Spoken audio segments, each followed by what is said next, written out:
Hello, friends. I thought I'd do something a little bit differently today. I'm going to be doing evidence for the Star of Bethlehem. I found this really neat article online by a man named Ken Elkhart. He used to be NASA, and anyway, here we go. Most of you know I'm agnostic, and so I don't put much stock in what the Bible says. However, I think the guy who wrote this paper is a Christian, and so he does put stock in what the Bible says. And since I'm taking from his paper, obviously I'm going to be referring to the Bible. This is a screenshot of Jupiter.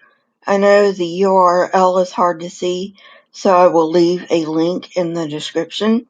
Elkhart makes a very convincing case for the Star of Bethlehem being Jupiter, and that's the premise I will give in this video. Let's go! The Babylonians knew just about everything there was to know about Jupiter because Jupiter was very important to them. They thought that Jupiter was Marduk's star, and Marduk is the head of the Babylonian pantheon. Let's first take a look at the Magi. At this time in history, only the Parthian Empire, specifically Media, Persia, Assyria, and Babylonia, had a Magian priesthood. That they were even seeking the newborn king of the Jews suggests they were men of faith who were actually Jewish or influenced by Hebrew scriptures. Matthew suggests they observed the night sky, thus making them astronomers, which further suggests they came from Babylonia, a region well known for astronomy. Why is this important? According to the Old Testament, the Jews taken captive into Babylon resettled in a region south of Babylon.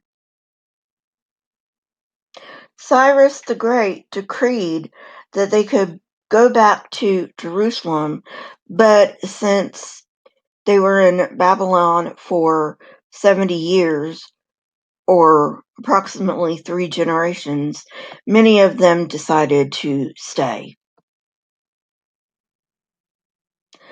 This gospel also gives important, albeit brief, information about the quote-unquote Star of Bethlehem. It's visible for months since it took the Magi this long to reach Jerusalem. It rises heliacally in the east, since these were recorded by the Babylonians. Can be seen south of Jerusalem, since this was where Bethlehem is.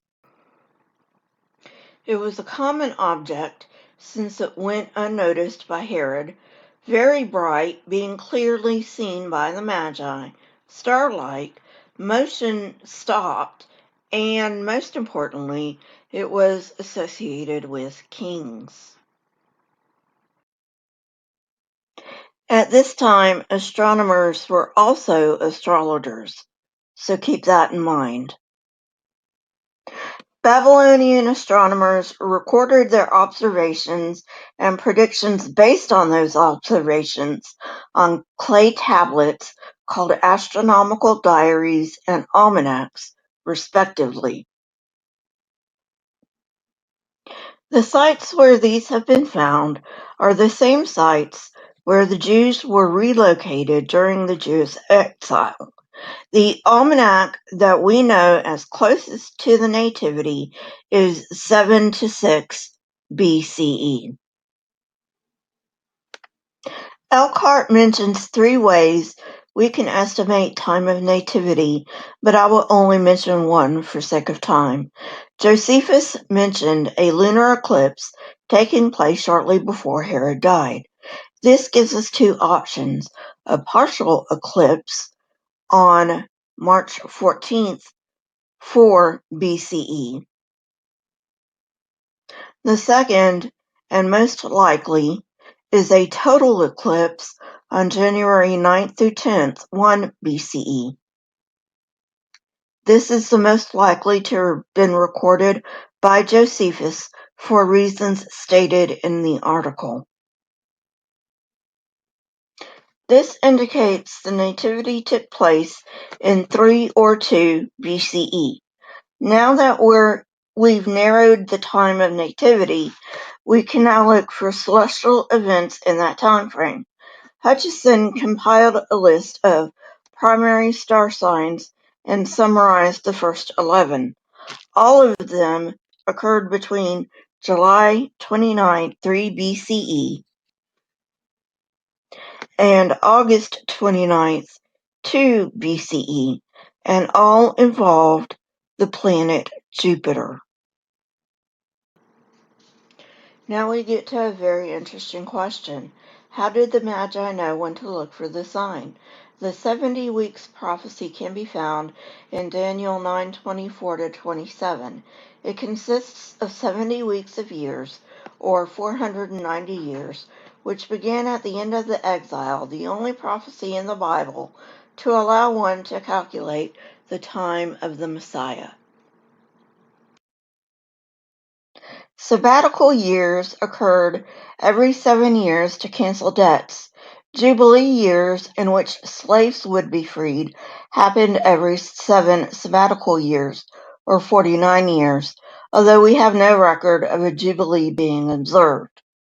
The Melchizedek document shows that the Essenes expected the Messiah in the 10th Jubilee. From the time when the Jews returned from exile, which they believed was around 490 BCE. According to Zion bin Wacholder, who calculated the Jewish sabbatical years following the exile, the only sabbatical year between 3 BCE and 2 CE was the year 2/1 BCE. It is probable that the Essenes identified this as the year that ended the decade of Jubilees, 490 years, and they expected something big to happen.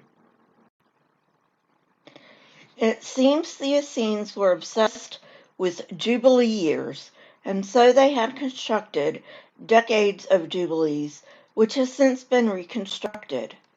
The first day of the last Jubilee year of the 8th decade was September 1st, 2 BCE on the Julian calendar.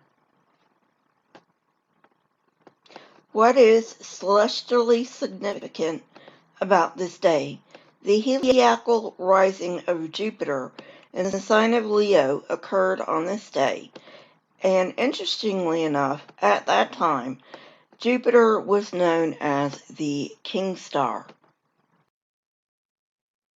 Wow, I know that was a lot of information, and it was more time than I usually spend on any one presentation, but I wanted to get it out all at once in one presentation. If you like this kind of content, hit the like button, press the subscribe button, and if you want to know when I come out with new content, hit the bell next to the subscribe button. Question everything and never be afraid. Here are a few videos from my library. If you have not watched them yet, go ahead and watch them and tell me what you think. Until next time, friends, goodbye.